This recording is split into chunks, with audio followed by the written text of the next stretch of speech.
ఓం సహనావవతు సహనౌ భునక్తు సహ వీర్యం కరవావహై తేజస్వినావధీతమస్తు మా విద్విషావహై. ఓం శాంతి శాంతి శాంతి.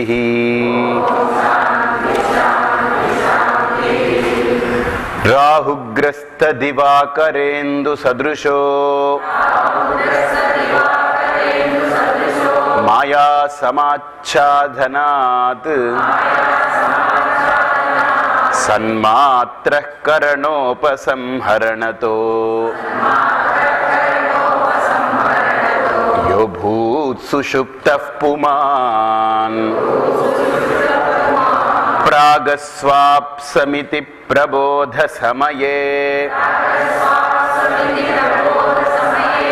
యః ప్రత్యభిజ్ఞాయతే తస్మై శ్రీ గురుమూర్తయే నమ ఇదం. శ్రీ దక్షిణామూర్తయే. ఇక్కడ ఒక దృష్టాంతము, ఒక ద్రాష్టాంతం. దృష్టాంతము అని అంటే ఎగ్జాంపుల్, ద్రాష్టాంతికము అని అంటే ఎగ్జాంప్లిఫైడ్. అంటే ఒక ఉపమానం ద్వారా విషయాన్ని మనకు అర్థం చేయిస్తున్నారు. ఏమిటా ఉపమానము? అర్థం చేయించే విషయం ఏమిటి ముందు అంటే, ఆత్మ చైతన్యం అనేది దానికి ఉత్థానము పతనము అనేటువంటిది ఉండదు.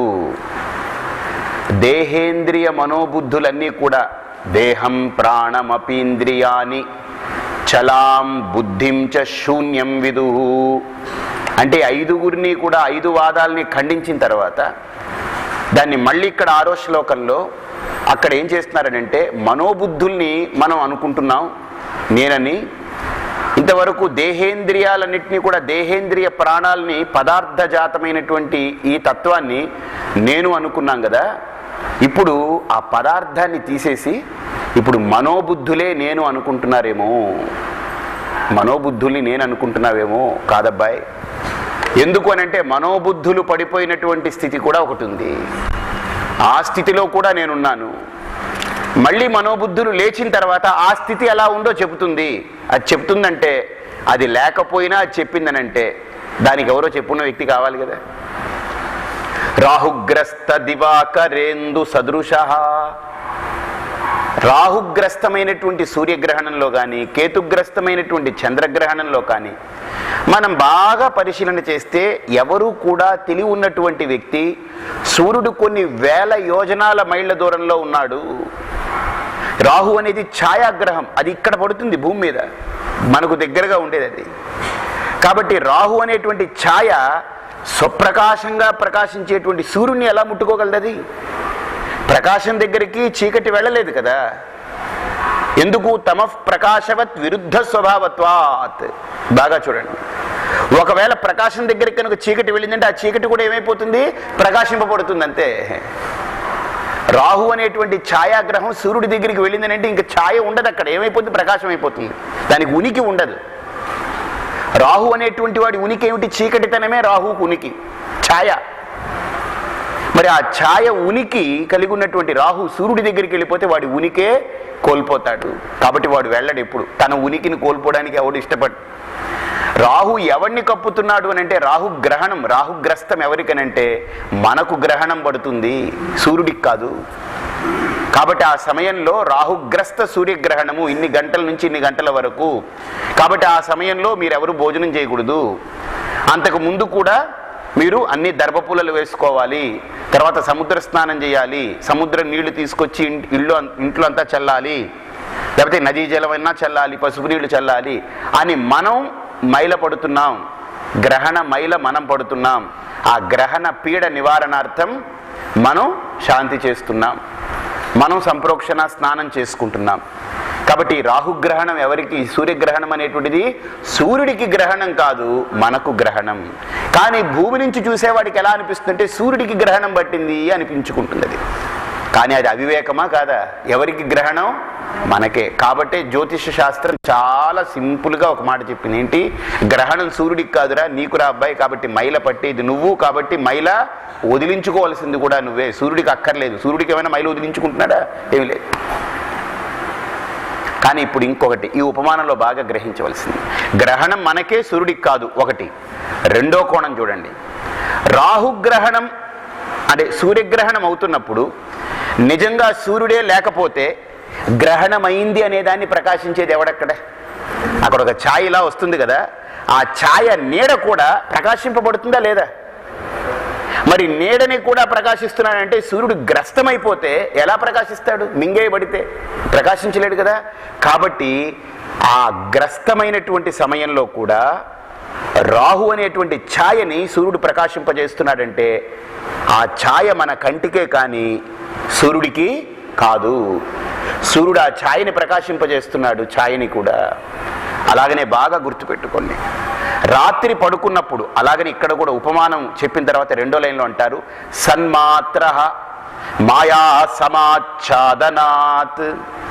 అలాగనే ఆత్మ చైతన్యం ఏదైతే గాఢ నిద్రలో ప్రవేశించినప్పుడు ఆత్మ చైతన్యము స్ఫురంతం సదా ఆత్మత్వేన స్ఫురతి, ఆత్మస్వరూపమై తాను ప్రకాశిస్తుంది. ఇప్పుడు దేహేంద్రియ మనోబుద్ధులు లేవు, ఈ కల్పనలు లేవు. బుడగలు లేకుండా నీరు నీరుగా ఉన్నట్టుగా ఈ నిద్రలో కూడా తానుగా వ్యక్తమవుతూ ఉంది ఆత్మ చైతన్యమై. కానీ అదేమిటైంది? మాయా సమాచ్ఛాదనాత్. మాయా అనేటువంటి అజ్ఞానం అనే ఆవరణం అక్కడుంది. బాగా చూడండి. ఇప్పుడు మనకు ఒక ప్రశ్న ఇక్కడ. ఆ అజ్ఞానం అనే ఆవరణ దేనికి? ఆత్మ చైతన్యానికా లేకపోతే మనోబుద్ధులకా? చెప్పండి. మనోబుద్ధులకే ఆవరణ. ఆత్మ చైతన్యానికి అజ్ఞానం పట్టింది అనుకోండి, చాలా ఇబ్బంది, ఇంక పోదది. అది స్వప్రకాశమైనటువంటిది. ఎలాగైతే సూర్యుణ్ణి మింగలేదో రాహు, అంతేకాదు ఆ గ్రస్త సమయంలో కూడా రాహుని కూడా ప్రకాశింపజేస్తుందో, అలాగనే నిద్రలో అజ్ఞానం అనే ఆవరణ మనోబుద్ధులకే కానీ ఆత్మ చైతన్యానిది కాదు. అందుకే మనోబుద్ధులు పడుకున్నప్పటికీ కూడా ఉదయం లేచిన తర్వాత ఏం జరిగిందో చెప్పలేకపోవడానికి కారణం ఏంటి? ఆ అజ్ఞానం అనే ఆవరణ. కానీ ఉదయం లేచిన తర్వాత అక్కడ వాడిని అడిగితే ఏం చేసావురా రాత్రి అంటే, నకించిదవే దిశం, నాకేమీ తెలియదు అంటే, నాకేమీ తెలియట్లేదనంటే అజ్ఞానం అనే ఆవరణ ఉంది. ఒకటి. రెండోది, మనోబుద్ధులు కూడా పూర్తిగా పడిపోయి ఉన్నాయి. ఎలా పడిపోయి ఉన్నాయి? అవ్యాకృతం. బీజస్యాంతరివాంకురో జగదిదం ప్రాక్. ఆ రెండో శ్లోకాన్ని ఇక్కడ గుర్తు తెచ్చుకోవాలి. అలాగనే బీజ రూపంలో మనోబుద్ధులు పడున్నాయి. మనోబుద్ధులే కాదు, యావత్ సృష్టి అంతా కూడా బీజ రూపంలో, దేశ కాలాదులన్నీ కూడా బీజ రూపంలో పడున్నాయి. బాగా చూడండి. ఆ బీజ రూపంలో పడున్న మనోబుద్ధులకి మాయా అనేటువంటిది, అజ్ఞానం అనేటువంటి ఆవరణ సమాచ్ఛాదనాత్, సమ్యక్ ఆచ్ఛాదనాత్, పూర్తిగా కప్పబడింది. అందుకనే వాడికి పేరేంటి? ప్రాజ్ఞ. ప్రాజ్ఞ శబ్దానికి రెండు అర్థాలు ఉన్నాయి. బాగా చూడండి.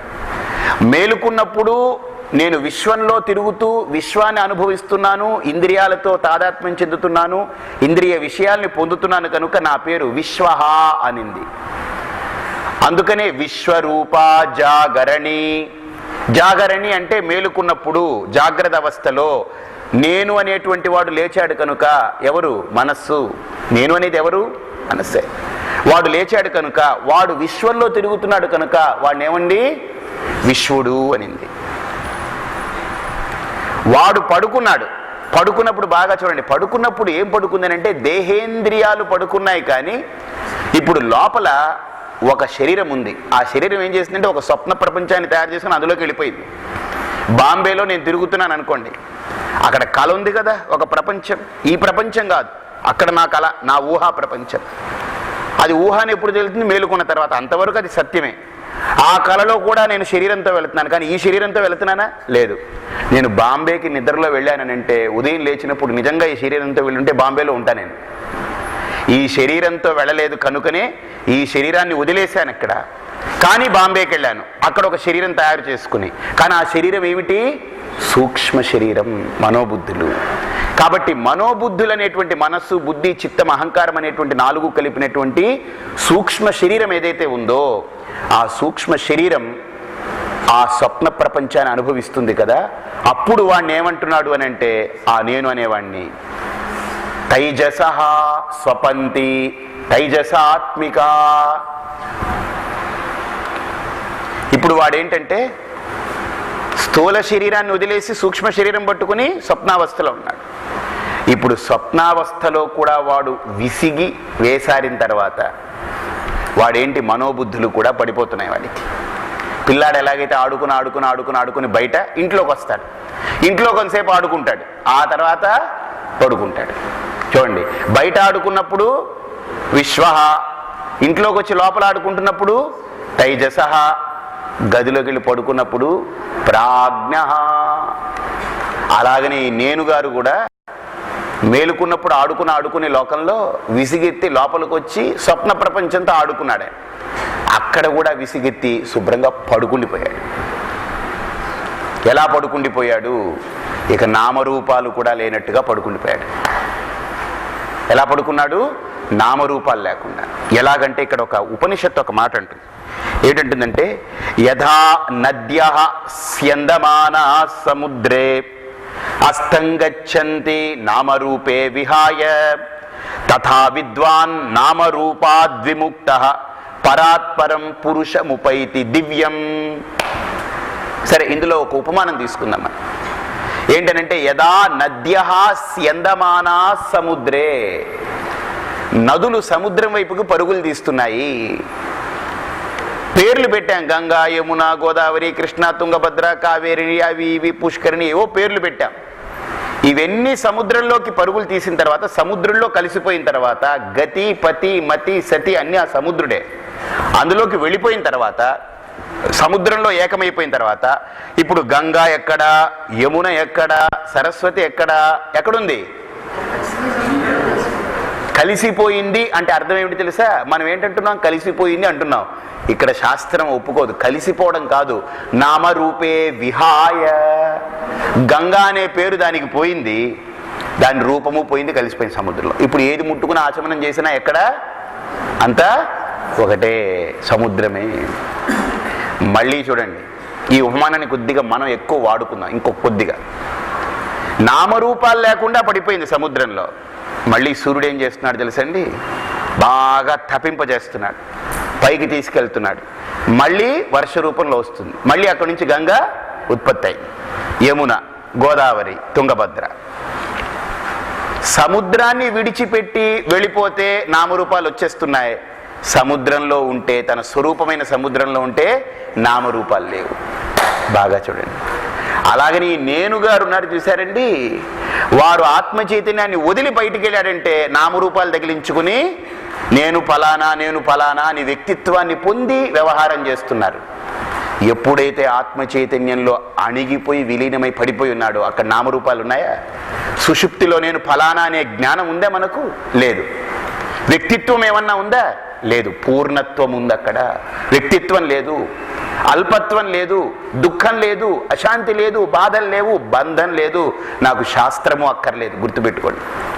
స్వప్నంలో మళ్ళీ మనకు ఉపదేశం జరుగుతుంది. ఈ దక్షిణామూర్తి స్తోత్రాలు మనం చెప్పుకున్నట్టు, ఒక్కోసారి స్వప్నం అంటే మీరు చెప్తున్నట్టు నేను వింటున్నట్టు కూడా మీరు కలగనొచ్చు. వెధవది ఎప్పుడు ఈయన కూర్చొని చెప్పాలేంటి అనుకున్నారనుకుంటే అప్పుడు మీరు పైకి వస్తారు, నేను కిందకి వెళ్తాను, ఇబ్బంది ఏం లేదు. మేలుకున్నప్పుడు నేను పైన ఉంటాను, మీరు కింద ఉంటారు. స్వప్నంలో మీరు పైకి రావచ్చు, నేను రావచ్చు. అంటే స్వప్నంలో ఉపదేశాలు అనుపదేశాలు ఉండొచ్చు, ఎందుకని అక్కడ ఇంకా జీవత్వం ఉంది. కానీ గుర్తుపెట్టుకోండి, గాఢ నిద్రలోకి వెళ్ళిన తర్వాత ఎంత దక్షిణామూర్తి స్తోత్రం ఎంత విన్నా అసలు లోపలికి వెళ్ళదు అది. ఎందుకని? యతో వాచో నివర్తంతే అప్రాప్య మనసా సహా ఆనందం బ్రహ్మణో విద్వాన్. ఆ ఆత్మ చైతన్యం స్ఫురించేటువంటి, ఆ సత్తాస్ఫూర్తితో ప్రకాశించేటువంటి, బాగా వినండి, ఆత్మ చైతన్యం కనుక ఆ గాఢ నిద్రలో అలా ప్రకాశిస్తుంది. కానీ మాయా సమాచ్ఛాదనాత్ సన్మాత్ర, అక్కడ సన్మాత్రమై ఉంది అంటే సద్రూపమైనటువంటి ఆత్మ చైతన్యం, సచ్చిదానంద స్వరూపమైనటువంటి ఆత్మ చైతన్యమే ఉంది. కానీ మాయా సమాచ్ఛాదనాత్, మాయా అనేటువంటిది ఆచ్ఛాదన చేసింది. ఆచ్ఛాదనం అంటే ఆవరణము, అజ్ఞానం యొక్క దోషం చెప్పాం కదండి. ఆవరణం ఉంది అంటే తెర. బాగా చూడండి, ఆ తెర ఉంది అక్కడ. ఆ తెర ఉన్నంత వరకు ఏమిటవుతుంది తెలుసండి? దేనికి ఆ తెర? మనోబుద్ధుల్ని బాగా చుట్టపెట్టి కప్పిపెట్టేస్తుంది అనమాట. పొట్లం కట్టినట్టు ఉంది అక్కడ. ఇంకా మనోబుద్ధులకి కించిత్ కార్యం కూడా లేదు, ఉనికి లేదు, బీజ రూపంలో ఉంది. అర్థమైందా? చెట్టు అనేది ఏమన్నా బీజంలో కనిపిస్తుందా? నామరూపాలు కనపడదు దాంట్లో, కానీ అందులో చెట్టు ఉందా? ఉంది, విత్తులో. అలాగనే గాఢ నిద్రలో మనోబుద్ధులు ఉన్నాయి. ఎలాగా? విత్తు రూపంలో ఉంది కానీ చెట్టు రూపంలో లేదు, అంకురం కూడా లేదు. ఏం దాని ఉనికే లేకుండా పడిపోయింది. అందుకని ఆ గాఢ నిద్ర ఎలా ఉంది అని అంటే, ఏం చేసావనంటే నకించిదవేదిశం, నాకేం తెలీదు, కానీ సుఖం అహమస్వాప్సం, ఏమిటో హాయిగా ఉన్నానయ్యా. బాగా చూడండి, రెండు విషయాలు చెప్తుంది మనస్సు. నాకేమీ తెలియట్లేదని చెప్తుంది, రెండోది హాయిగా ఉన్నానని చెప్తుంది. ఇది అనుభవమా కాదా మనకు? బాగా తీసుకోండి. అందుకని ఇక్కడ ఏం జరుగుతుంది అక్కడ గాఢ నిద్రలోనంటే, కరణ ఉపసంహరణతో యః పుమాన్ సుషుప్త అభూత్, అంటే సన్మాత్రమైనటువంటి ఆత్మ చైతన్యాన్ని అక్కడ ఆ గాఢ నిద్రలో మనం అది స్వతహాగా సన్మాత్రమైన సద్రూప ఆత్మ చైతన్యం వ్యక్తమవుతున్నప్పటికీ దాన్ని గుర్తించలేని స్థితిలో మనోబుద్ధులు బీజరూపమైపోయి మాయ చేత, ఆవరణమనే అజ్ఞాన దోషం చేత కప్పబడి పడి ఉంది. దాన్ని సుషుప్తి అని అంటారు. సుష్టు శుప్తి అంటే ఇంకా పూర్తిగా పడిపోయి ఉన్నాడు. అలా ఎలా పడిపోలేదు, ఎలా పడిపోయినాడు? పూర్తిగా. అంటే ఎలా పడిపోయి ఉన్నాడు? నామరూపాలు లేకుండా పడిపోయినాడు. మనం కూడా ఎవరినైనా సరే తిట్టేటప్పుడు, కోపం వచ్చినప్పుడు, రే నేను నామరూపాలు లేకుండా చేస్తాను రా అంట. ఎవడైనా నిజంగా ఆ మాట అంటే అర్థం ఏంటి? నన్ను బ్రహ్మస్వరూపం చేస్తానని అర్థం. నామరూపాలు లేకుండా మనోబుద్ధులు పడున్నాయి. అందుకనే ఇప్పుడు వీడు ఏమంటున్నాడంటే, ఎప్పుడు వీడికి ఈ సుషుప్తి యొక్క అనుభవం వీడు రికగ్నైజ్ చేస్తున్నాడంటే, ఇక్కడ బాగా చూడండి, ప్రబోధ సమయే, మేలుకున్నప్పుడు వీడు ఏమంటున్నాడు? ప్రాక్ అస్వాప్సమితి ప్రత్యభిజ్ఞాయతే యః. ఈ శ్లోకంలో పరిచయం చేస్తున్నారు ఆయన. ఇంతవరకు ముట్టుకోలేదు, ఈ శ్లోకంలో పరిచయం చేస్తున్నారు. ఏంటది? ప్రత్యభిజ్ఞ. ఇక్కడ మానసోల్లాస వార్తికంలో అద్భుతంగా చెప్తారనమాట సురేశ్వరాచార్యులు వారు. ఏంటి? భాతస్య కస్యచిత్ పూర్వం భాసమానస్య సంప్రతం సోయమిత్యనుసంధానం ప్రత్యభిజ్ఞానముచ్యతే. భాతస్య కస్యచిత్ పూర్వం భాసమానస్య సంప్రతం. మీరు 10 రోజుల క్రితం, అక్కర్లేదు పోని వదిలేయండి, మధ్యాహ్నం ఏం కూర తిన్నారు? మధ్యాహ్నం అండి ఈరోజు ములక్కాళ్ళు వేసండి, జీడిపప్పు వేసండి, పునుగులు వేసి కూర చేశారండి. ఇంకా అసలు అడక్కండి. ఇప్పుడు తింటున్నారా మీరు? తినట్లేదు. కానీ ఇప్పుడు ఏం చేస్తున్నారు మీరు? అది వెంటనే దాన్ని రికలెక్ట్ చేసేస్తున్నారు. భాతస్య భాసచిత్ పూర్వం. చూడండి, ఎప్పుడో తిన్నది ఇప్పుడు మీకు గుర్తు వస్తుంది. అంటే అప్పుడు తిన్న వ్యక్తి ఇప్పుడు గుర్తు చేసుకునే వ్యక్తి ఒకడా ఇద్దరా?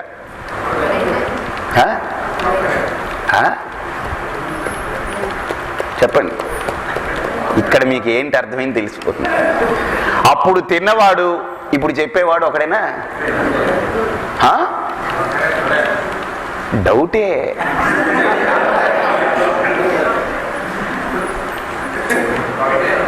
ఇంకో మాట చెప్పండి.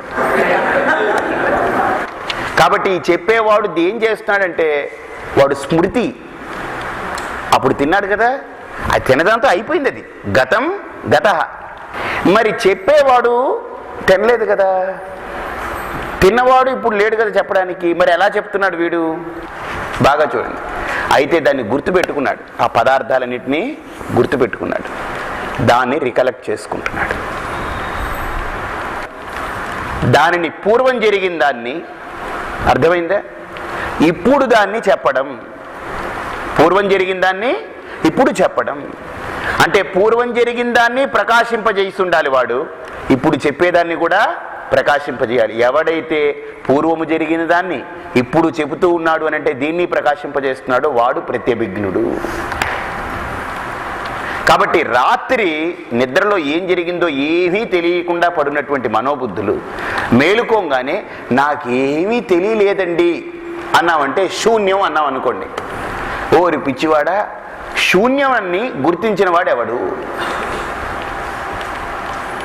నాకేమీ తెలియలేదు అన్నవాడు ఒకడు ఉండాలి కదా అక్కడ, అది కూడా ఒక తెలివే కదా. ఒరే నీకు తెలుసా తెలియదా చెప్పు అని అంటాం. తెలియదు అని చెప్పాడు అనుకోండి, వాడు లేడని లెక్క కట్టేస్తావా? చెప్పండి. తెలుసు అన్నవాడు ఉన్నాడని, తెలియదు అన్నవాడు లేడని అనుకుంటావా? లేదు. తెలియదు అన్నవాడు కూడా ఉన్నాడు, తెలుసు అన్నవాడు కూడా ఉన్నాడు.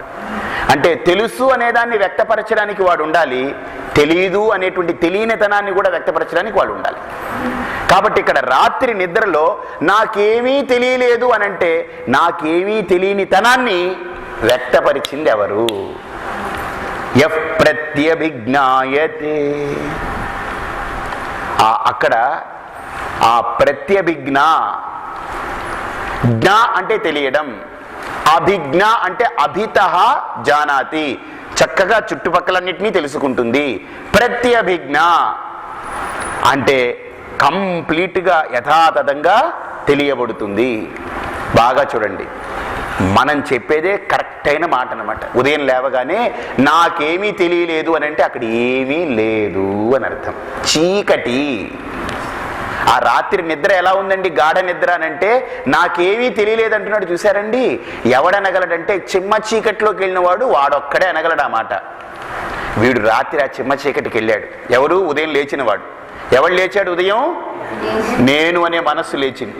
ఈ మనస్సు రాత్రి ఎక్కడ పడునింది? చిమ్మ చీకట్లో. అంటే ఎక్కడ చిమ్మ చీకటి? మాయా సమాచ్ఛాదనాత్. మాయా అనేటువంటి సమ్యక్ ఆచ్ఛాదన, అజ్ఞానం అనేటువంటి అజ్ఞానమైనటువంటి దట్టమైన ఆవరణలో ఈ మనోబుద్ధులు పడున్నాయి కనుక ఆ మనస్సు బుద్ధి ఉదయం మేలుకోగానే ఉంటుంది, నాకేమీ తెలియలేదు అంటే అక్కడ చీకటిని అనుభవించింది మనస్సు బుద్ధి. కానీ అక్కడ ఇంకొకటి ఉంది. ఎందుకు? పెంచీకటికిన్ అవ్వల ఏకాకృతిన్ వెలుగుందు. ఆ పెంచీకటికి అవ్వల అంటే అజ్ఞానం అనేటువంటి ఆవరణతో కప్పబడినటువంటి మనోబుద్ధుల్ని పక్కన తీసేస్తే అక్కడ ఆత్మ చైతన్యం ప్రకాశిస్తుంది, సచ్చిదానంద స్వరూపమైంది. అది ఎలా ఉంది? హాయిగా ఉందండి. రెండూ చెప్తున్నాడు వాడు. కాబట్టి వాడు ప్రత్యభిజ్ఞుడు. ఎందుకు? రెండుటినీ తెలుసుకున్నాడు కనుక రెండూ చెప్పగలుగుతున్నాడు. అర్థమైందా? నాకు ఏమీ తెలియలేదంటే చిమ్మ చీకటిని తెలియజేస్తున్నాడు. హాయిగా ఉన్నానండి అంటున్నాడు. గమనించండి, హాయిగా ఉన్నాను అని చెబుతున్నాడు, చిమ్మ చీకటిని నాకేమీ తెలియలేదు అని చెప్తున్నాడు. రెండుటిని చెప్పేటువంటి శక్తి ఎవరికి ఉంటుంది? యః ప్రత్యభిజ్ఞాయతే. అందుకనే వాణ్ణి ప్రాజ్ఞ అనింది శాస్త్రం. ఏమంది? ప్రకర్షేణ జ్ఞ అని కూడా చెప్పచ్చు. ప్రకర్షేణ జ్ఞ, ప్రకర్షేణ అజ్ఞ అంటే పూర్తి దట్టమైన అజ్ఞానంలో ఉన్నాడని చెప్పచ్చు. కానీ దట్టమైన అజ్ఞానంలో ఎవడున్నాడండి? మనోబుద్ధులు నింది. కానీ ప్రత్యభిజ్ఞకి దట్టమైన అజ్ఞానం లేదుగా. అక్కడ స్ఫురణ ఉంది కనుకనే ఉదయం లేచిన వెంటనే చీకటిని చెప్తున్నాడు, చిమ్మ చీకటి నాకేం తెలియలేదు అనేదాన్ని చెప్తున్నాడు, హాయిగా ఉన్నాననేదాన్ని చెప్తున్నాడు. గుర్తుపెట్టుకోండి, దీని మీద చాలా విచారణ చేయాలి. మాట విన్నంత మాత్రాన కాదు. మీకు అర్థమైందా ఇది? ఇప్పుడు రాత్రి గాఢ నిద్రలో ఏ అనుభవాలు ఉన్నాయి? రెండే అనుభవాలు ఉన్నాయి. ఆ రెండు అనుభవాల్ని బయటికి ఉదయం లేచిన తర్వాత చెప్తున్నాడు. ఏమని చెప్తున్నాడు? అస్వాప్సం నకించిదవేదిశం సుఖమహం అస్వాప్సం. నాకేమీ తెలియలేదు కానీ హాయిగా ఉన్నాను. రెండు ఎవరు చెప్తున్నాడు? వీడే, మేలుకున్నవాడు.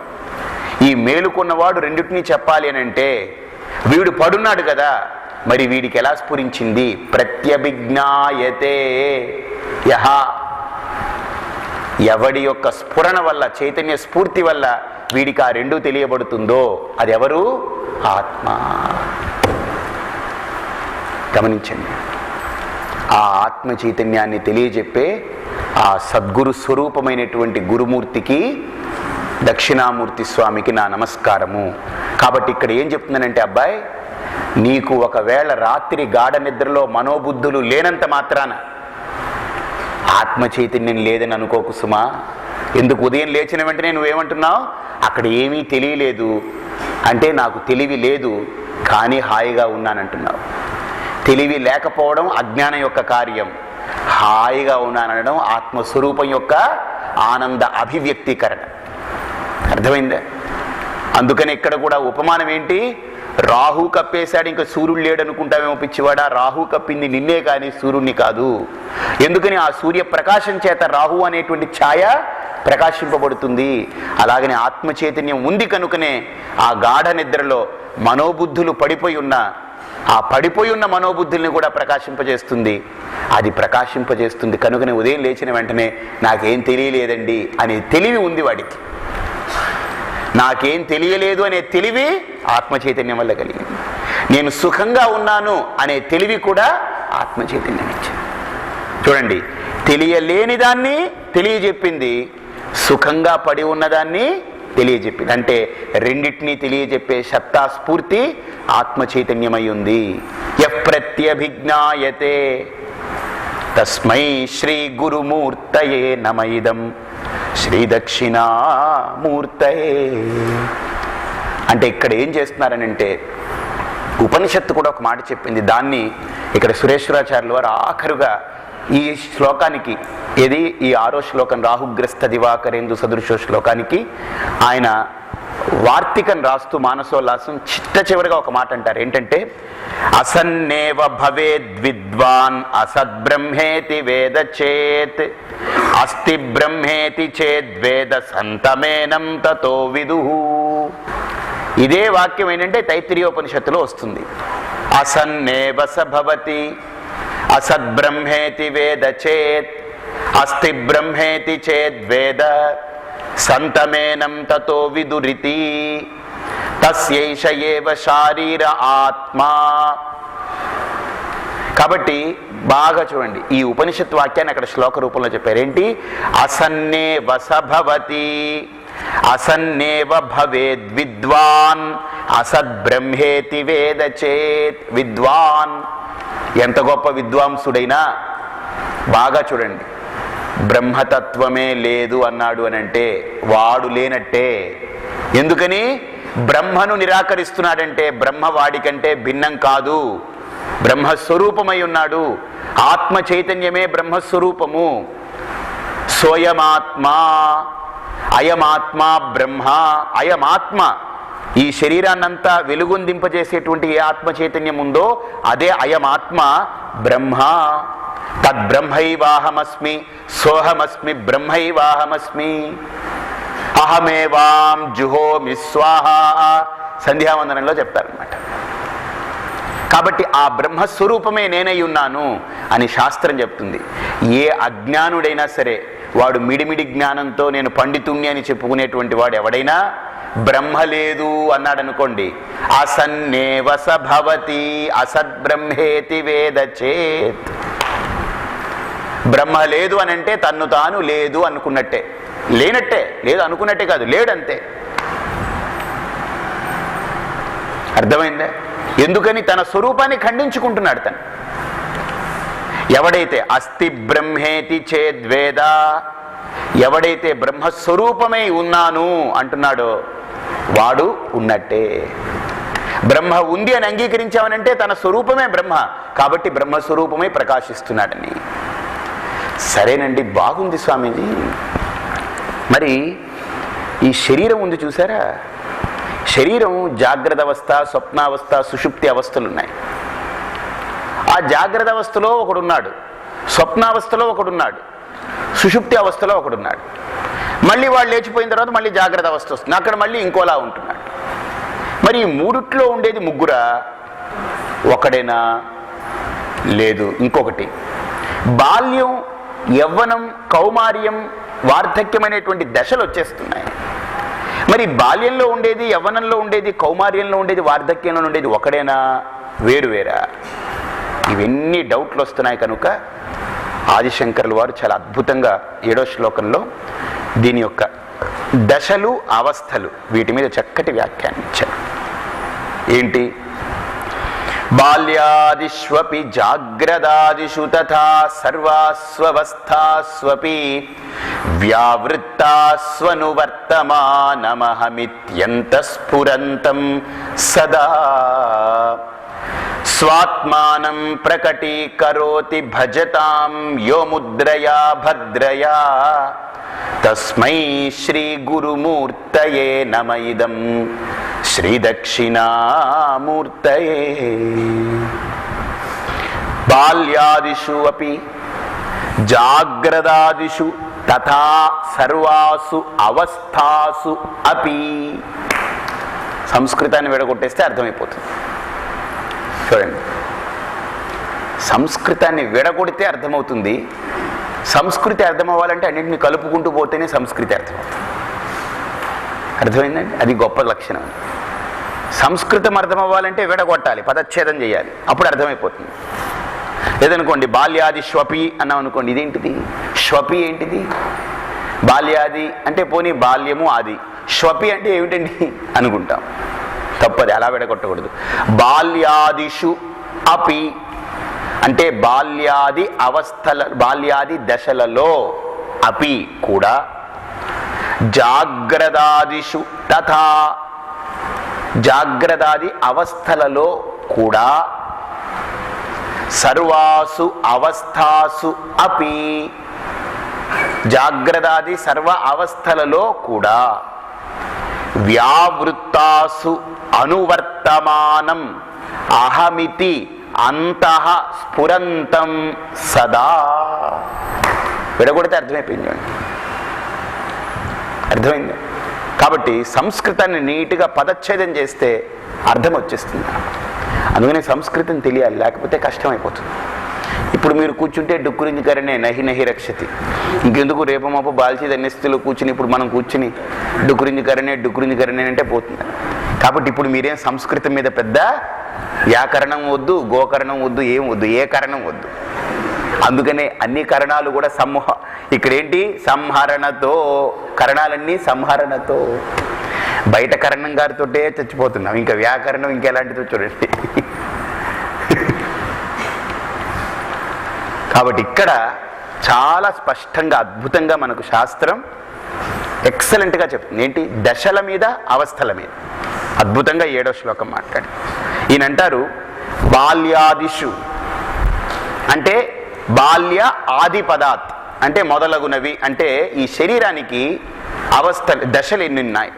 బాల్యము, యవ్వనము, కౌమార్యము అంటే ప్రౌఢ వయస్సు, మధ్య వయస్సు, వార్ధక్యం, 4 దశలు. అవస్థలు ఎన్నున్నాయి? జాగ్రదాదిషు అని ఆది పదాత్, జాగ్రత్త, స్వప్న, సుషుప్తి అని మనం ఆగిపోతాం. కానీ తురియము అనేది కూడా ఒకటి ఉంది. కానీ అది అవస్థ కాదు. తుర్యావస్థ అంటారు, కానీ దాని అవస్థ కాదు. తురియము అని అంటే ఈ మూడింటిని ఏదైతే చుట్టబెట్టి తానుగా ప్రకాశిస్తుందో అది తురియం. అర్థమైందండి? ఈ మూడింటిని చుట్టబెట్టి మూడింటిలో ఉంటూ తానుగా ఏదైతే ఉందో అది తురియము అని అంటారు. విలక్షణమైనది అది ఆత్మ చైతన్యం, అది అవస్థ కాదు, స్వరూపం అది తురియం అనేది. కాబట్టి ఇక్కడ అంటే బాల్య దశ నేను అనుభవించాను, అందుకే నాకు గుర్తుంది. బాల్యంలో ఒకడుండి వాడు అనుభవించేసిపోయాడు అనుకోండి, ఏదో షిఫ్ట్లాగా 3 షిఫ్ట్లు వేస్తారు, 8 3 24 షిఫ్ట్లు. A shift, B shift, C shift అన్నట్టు. బాల్యంలో ఒకడు షిఫ్ట్ అనుభవించిపోయాడు, తర్వాత బి షిఫ్ట్, యవ్వనంలో ఒకడు వచ్చాడు అనుభవించిపోయాడు, కౌమార్యంలో ఇంకోటి వచ్చాడు సి షిఫ్ట్ అనుభవించిపోయాడు అనుకోండి, వార్ధక్యంలో వచ్చాడు అనుకోండి ఇంకోటి అనుభవించిపోయాడు అనుకోండి. జాగ్రత్తగా చూడండి, బాల్యంలో షిఫ్ట్ అనుభవించి వెళ్ళిపోయిన వాడు యవ్వనంలో అమ్మా నాన్నని గుర్తించాడు. నువ్వు ఎవరివే, ఏంటి నువ్వు మాట్లాడుతున్నావు అంటాడు. ఒరే నేను నీకు అమ్మా నాన్నరా అనిందనుకో, ఏంటి అమ్మా నాన్న, అవతలికి పో అంటాడు. సరే వీడికి పెళ్లి చేశారు ఏదో రకంగా, వీడికి పెంచకుదరాలు ఏదో రకంగా, వీళ్ళకి తెలియలే షిఫ్ట్ మారిపోతున్న సంగతి, షిఫ్ట్ అయిపోయింది అన్నీ కూడా. వీడికి పెళ్లి చేశారనుకోండి, పెళ్లి చేసిన తర్వాత వీడు వృద్ధాప్యానికి వచ్చాడనుకోండి, ఆ ముసలమ్మ వచ్చింది అనుకోండి, ఏమయ్యా ఏం చేస్తున్నావు, నువ్వు ఎవరు, ఎందుకంటే షిఫ్ట్ అయిపోయింది అక్కడ. వాడు కౌమార్యంలో ఉన్నవాడు షిఫ్ట్ అయిపోయాడు, వృద్ధాప్యానికి ఇంకోటి వచ్చాడు కొత్తవాడు షిఫ్ట్కి. వీడు దాన్ని గుర్తిస్తాడా, భార్యని గుర్తించడు. అప్పుడు వీడికి కొత్త ముసలమ్మ కావాలి. అది ఎందుకంటే పోయింది, అది షిఫ్ట్ పోయింది అది. కాబట్టి ఆ దోషాలు ఏమైనా ఉన్నాయి ఇక్కడ? లేదు. హాయిగా బాల్యంలోనూ నేనే, యవ్వనంలోనూ నేనే, కౌమార్యంలోనూ నేనే, వార్ధక్యంలోనూ నేనే. అందుకే భజగోవిందంలో కూడా బాలస్తావత్ క్రీడాసక్తః, తరుణస్తావత్ తరుణీసక్తః, వృద్ధస్తావత్ చింతామగ్నః, పరమే బ్రహ్మణి కోపి న లగ్నః. భజ గోవిందం భజ గోవిందం, గోవిందం భజ మూఢమతే, సంప్రాప్తే సన్నిహితే కాలే, నహి నహి రక్షతి ఢుకృంకరణే. సరే శ్రీశైలానికి వెళ్ళొచ్చాను, బాగా చూడండి. బాలస్తావత్ క్రీడాసక్తః, తరుణస్తావత్ తరుణీసక్తః, వృద్ధస్తావత్ చింతామగ్నః. ఎవడండి? ఒక్కడే. దేహానికి బాల్యం వచ్చింది, వాడు బాల్యాన్ని అనుభవించాడు. తర్వాత యవ్వనం వచ్చింది, యవ్వనాన్ని అనుభవించాడు. తర్వాత కౌమార్యం వచ్చింది, ప్రౌఢ వయసు వచ్చింది, దాన్ని అనుభవిస్తున్నాడు. ప్రౌఢము అని అంటే మధ్య వయసు, మంచి విగర్, పవర్గా ఉంటుందన్నమాట ప్రౌఢం. తర్వాత వృద్ధాప్యం, వృద్ధాప్యం అంటే వార్ధక్యం, అక్కడ నేనే. బాగా చూడండి. కాబట్టి ఈ దశలు దేహానికే కానీ నాకు ఏ దశ లేదు. దేహానికి వచ్చే దశలు.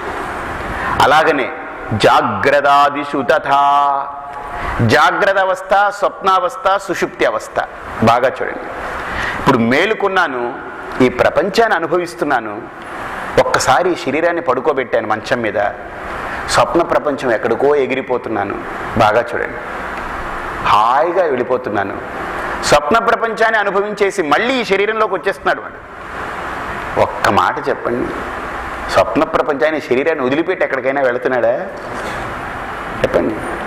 బాంబేకి వెళ్ళాను రాత్రి పడుకున్నప్పుడు కలలో అన్నప్పుడు బాంబేకి ఏమైనా వెళ్ళిపోయాడు వీడు శరీరాన్ని వదిలిపెట్టి? వెళ్ళలేదు. ఎక్కడుంది బాంబే? లోపలే ఉంది. ఎందుకు? విశ్వం దర్పణ దృశ్యమాన నగరీ తుల్యం నిజాంతర్గతం, పశ్యన్నాత్మని మాయయా బహిరివోద్భూతం యథా నిద్రయా, యస్సాక్షాత్ కురుతే ప్రబోధ సమయే స్వాత్మానమేవాద్వయం. కాబట్టి బాంబే ఎక్కడుంది? లోపలే, బయట లేదు. స్వప్న ప్రపంచంలో వీడు బయటికి వెళుతున్నట్టుగా ఉందే కానీ ఒక రకంగా నేను బాంబే వెళ్ళొచ్చానండి బాబు నేను రాత్రి కల్లో. ఎక్కడికి వెళ్ళాడు వీడు? బాంబేకి నిజంగా వీడు వెళ్తే మళ్ళీ రాడు ఇక్కడికి. ఇక్కడ ఈయన ఎత్తేయడమే, రామనామ్ సత్య హై రామనామ్ సత్య కాల్చిపాడేయడమే. ఎందుకని వీడు బాంబేలో ఉంటాడు, వీడు రావడానికి ఎంతసేపు పడుతుంది బట్టి అందాక ఉంచుతారేంటి, అయిపోయింది ఎత్తిపాడేస్తాడు వీడిని. కాబట్టి వీడేం బాంబేకి వెళ్ళట్లేదు, బాంబే ఇందులోకి వచ్చేసింది. ఎందుకని? తుల్యం నిజాంతర్గతం.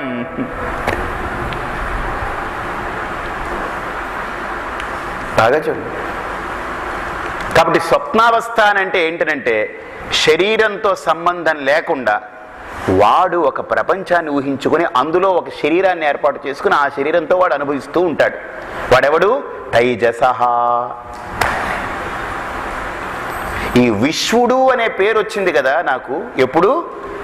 జాగ్రత్త అవస్థలో. ఎందుకు వచ్చింది ఆ పేరు చెప్పండి, ఒక్క మాట చెప్పండి. కొంపెల్ల సుబ్బరాయ శాస్త్రి, ఆయనకి కొంపెల్ల అని ఎందుకు వచ్చింది పేరు? ఆ కొంపలో పుట్టాడు కనుక.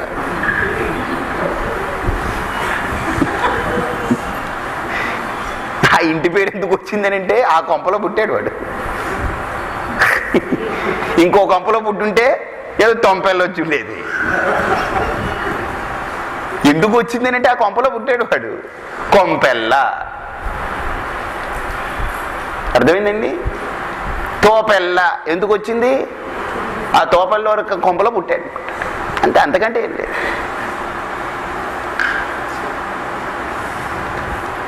బిక్కిన అప్పారావు ఎందుకు వచ్చింది ఆయనకి పేరు? ఆ బిక్కిన కొంపలో పుట్టాడు ఆయన. ఎందుకు వచ్చిందంటే ఏం చెప్తాం, అందులో పుట్టాడు వాడికి వచ్చింది. అలాగే వీడికి విశ్వడని ఎందుకు వచ్చింది? ఆ జాగ్రత్త అవస్థలో పడున్నాడు కనుక వాడికి విశ్వడని వచ్చింది అంతే. విశ్వరూపా జాగరణి, వీడికి విశ్వడని ఎందుకు వచ్చింది ఆ పేరు? విశ్వంలో ఉన్నాడు కనుక. తైజస్సుడని ఎందుకు వచ్చిందండి? తేజసః అపత్యం తేజసః భావం తైజసం అంటే తేజస్సు అంటే ప్రకాశం అన్నమాట. బాగా చూడండి, మీరు కళ్ళు మూసుకుంటే లోపలంతా చీకటిగా ఉంది కదా, ఏమీ లేదు కదా.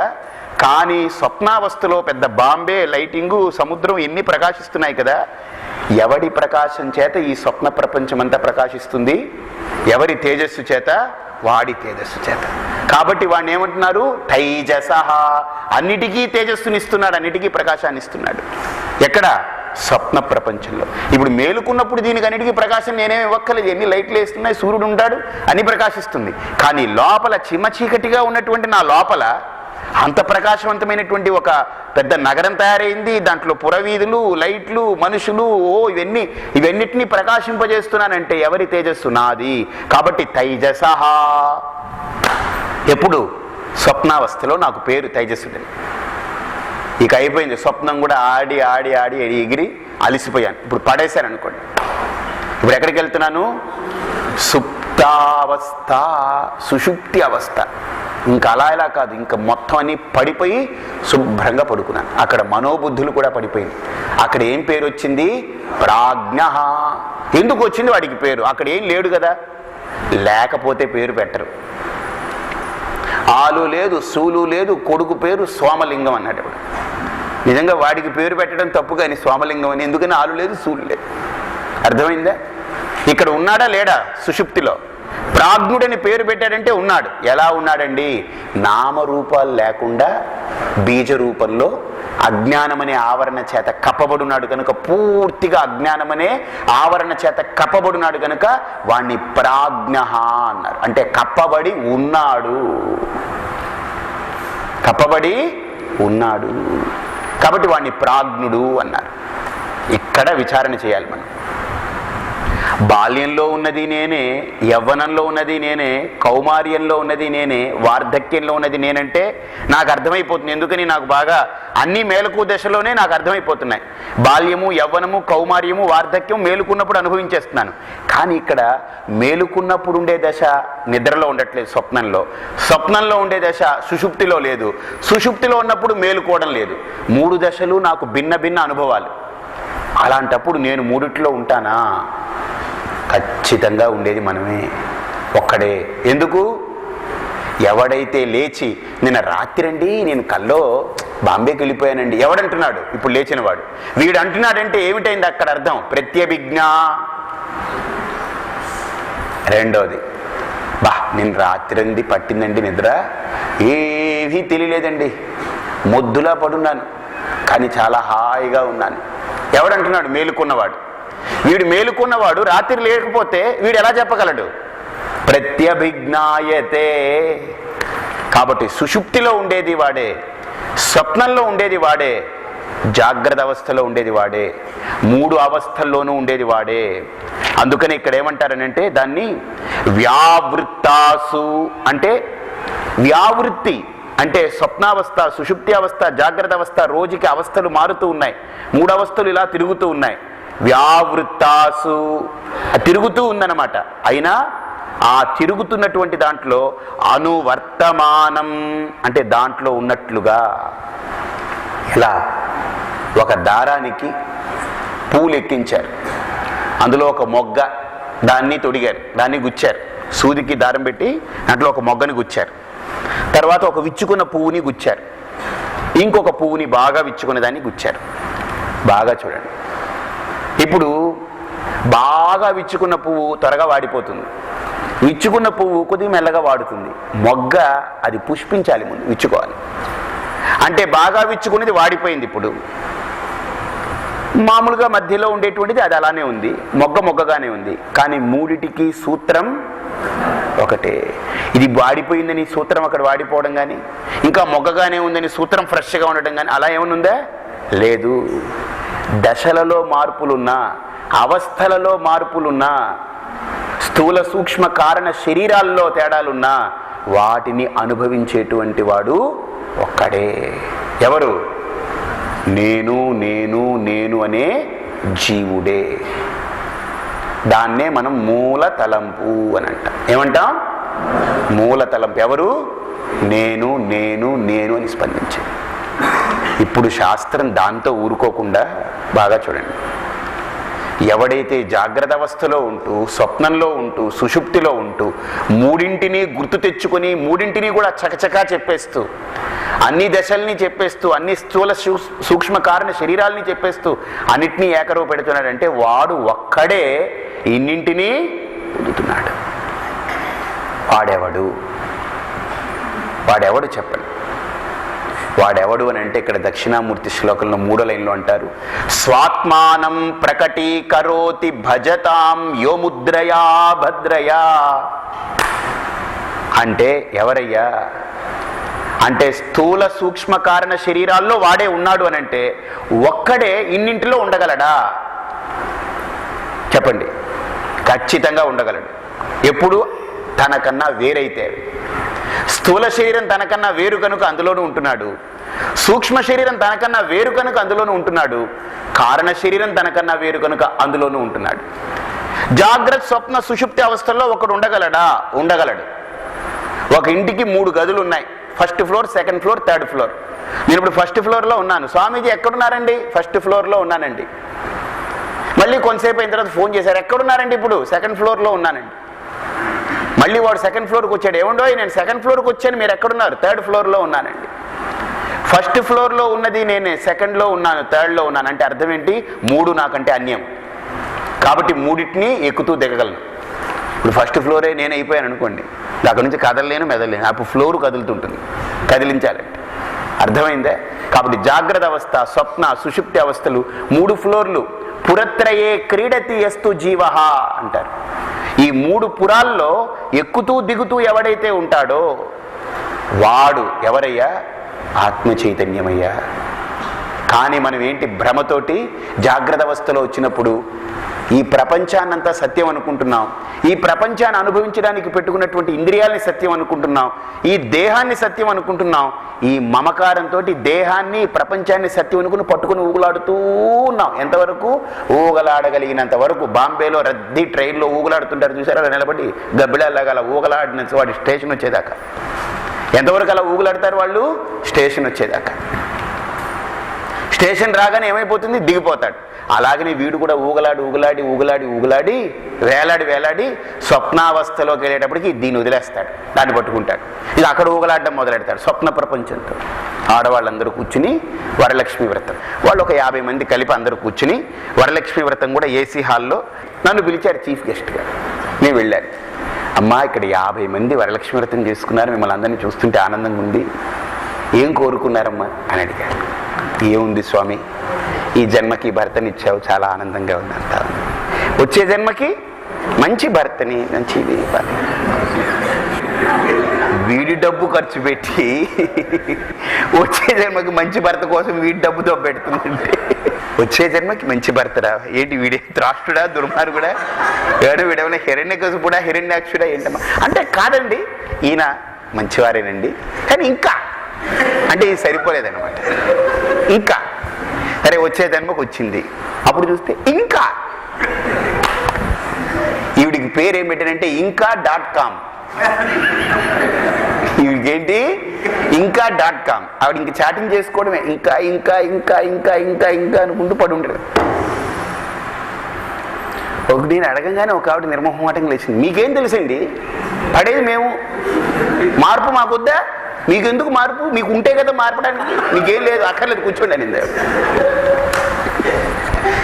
అని పైపెచ్చింది. ఇలాంటి సన్యాసులను పిలవడం మన బుద్ధి తక్కువ. తలాతోగా తెలియని వ్యక్తులు పిలిచాం మనం. అలాగిక్కడ కూడా జాగ్రత్త అవస్థ, స్వప్నావస్థ, సుషుప్తి అవస్థ, ఈ అవస్థల్లో పురత్రయే క్రీడతి యస్తు జీవ, పురత్రయే క్రీడతి యస్తు జీవ.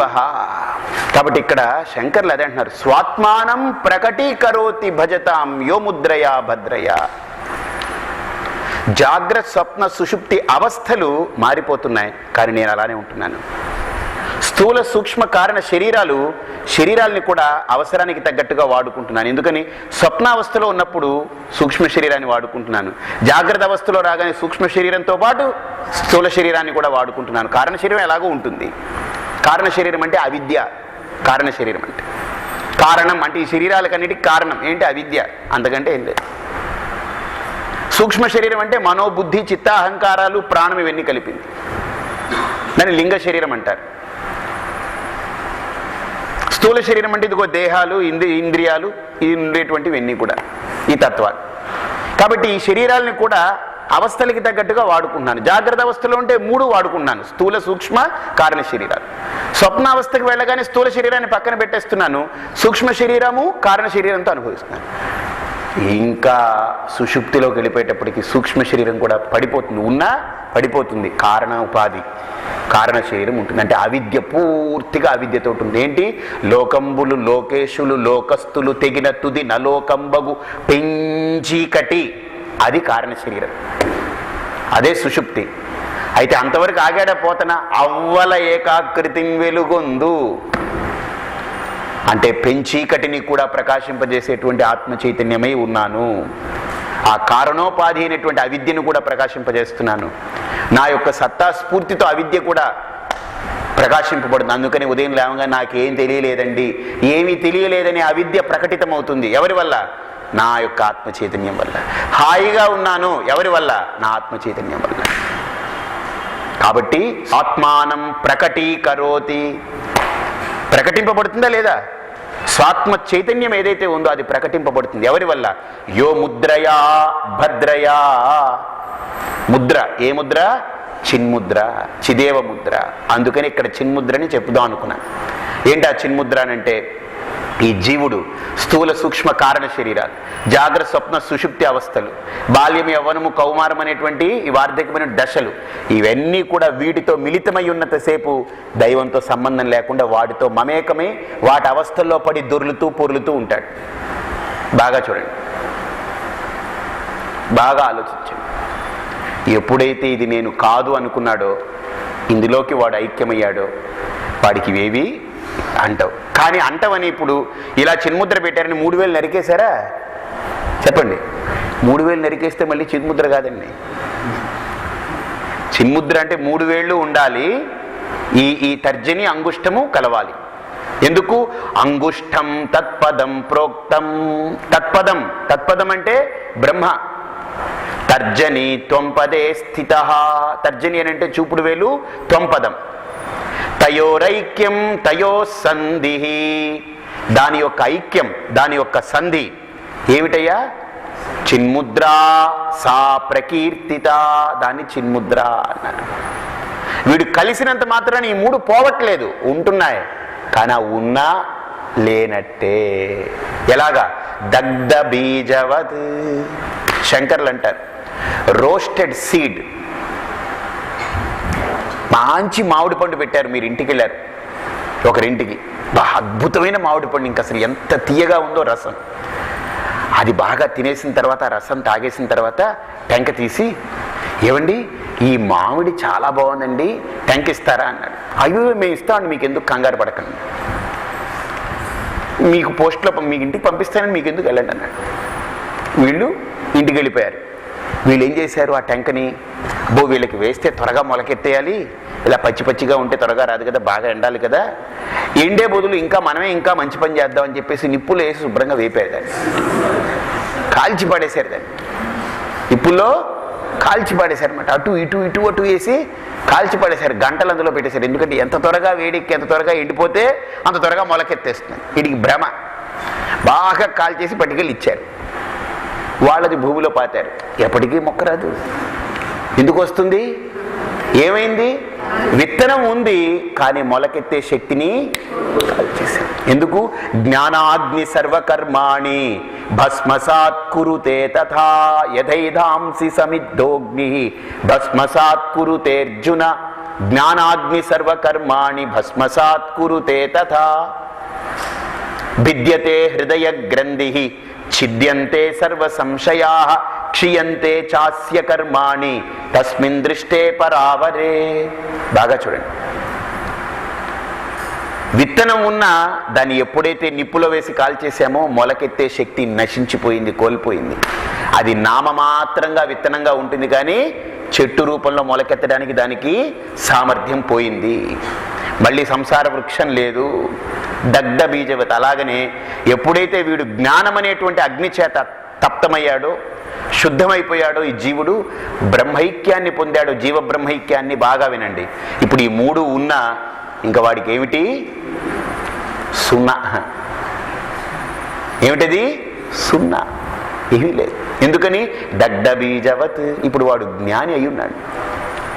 అక్కడ జీవుడు ఇంతకుముందు అజ్ఞాన వశంలో ఉన్నాడు, ఇప్పుడు ఎలా ఉన్నాడు? అజ్ఞానం తొలగింపబడి జ్ఞానంతో ఉన్నాడు. వాడికి జాగ్రత్త అవస్థ, స్వప్న, శుద్ధి ఇవన్నీ కూడా కేవలం జలే బుద్బుదవత్. ఎలా ఉంది వాడికి? నీటి మీద పుట్టిన బుడగలు. నీటి మీద పుట్టిన బుడగ అంటే అర్థం ఏంటి? నీరేహే, ఇంకేం లేదు. జాగ్రత్త, స్వప్న, సుషుప్తి, బాల్యం, యవ్వనం, కౌమార్యం, వార్ధక్యం, స్థూల సూక్ష్మ కారణ శరీరాలు, ఇవన్నీ శరీరత్రయాలు, అవస్థాత్రయాలు, పంచకోశాలు, ఈ దశలు, ఇవన్నీ కూడా వాడికి కేవలం కల్పన మాత్రం.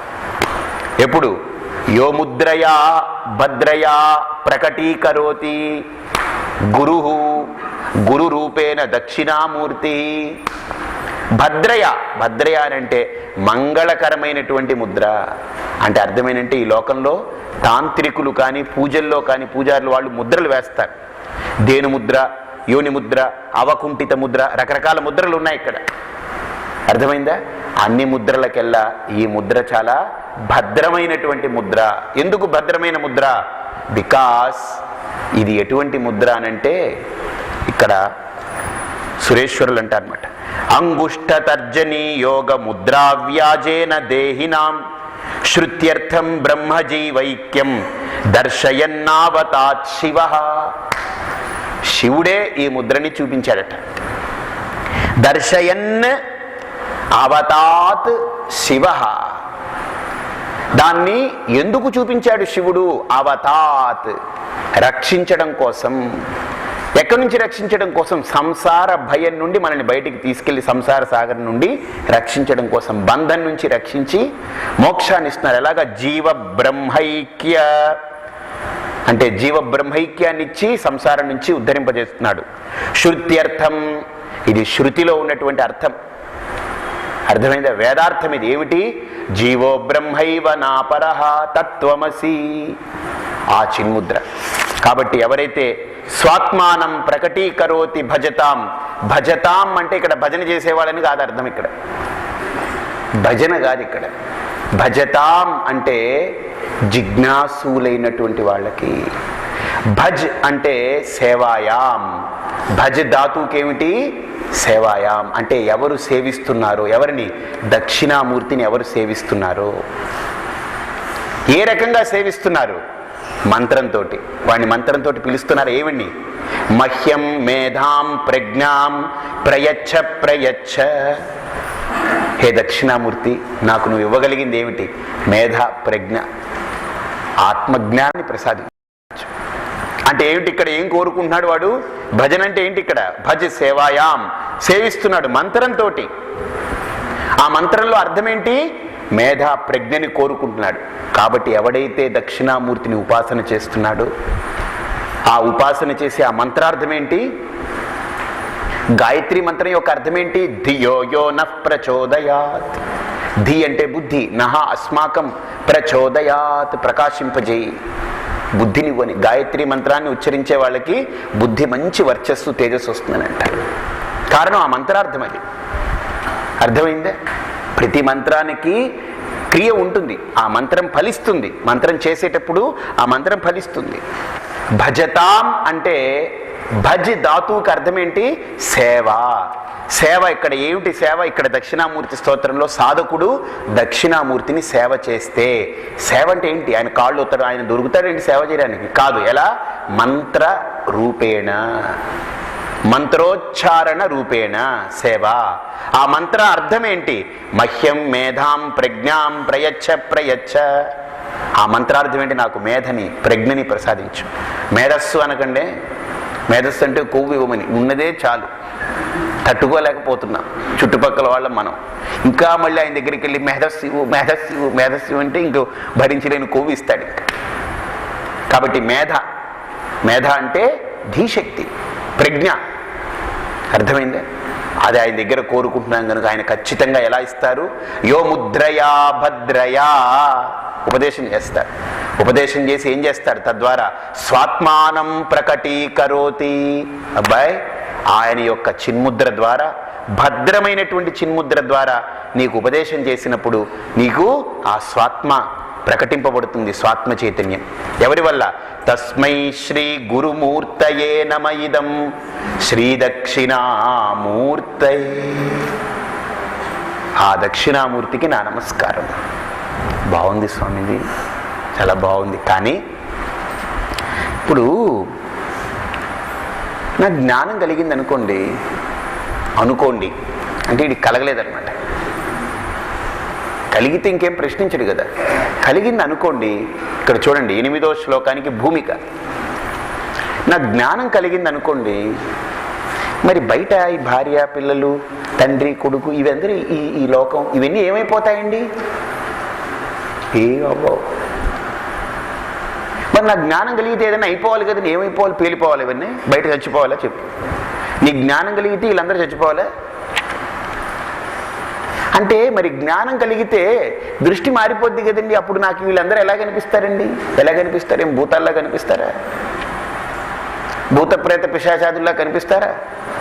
భూత ప్రేత పిశాచ బద్ధ బ్రహ్మరాక్షస యమదూత శాకిని ఢాకిని అన్నట్టు వీళ్ళందరూ అలా కనిపిస్తారా మనకు? ఉండరు. ముందు ఎలా ఉన్నారో ఇప్పుడు అలానే ఉంటారు. జ్ఞానం కలక్క ముందు అజ్ఞాని ఆకలి అయితే అన్నం తినాడా లేదా? జ్ఞాని కూడా అన్నం తింటాడు. విశ్రాంతి తీసుకోవాలంటే పడుకున్నాడా లేదా అజ్ఞాని?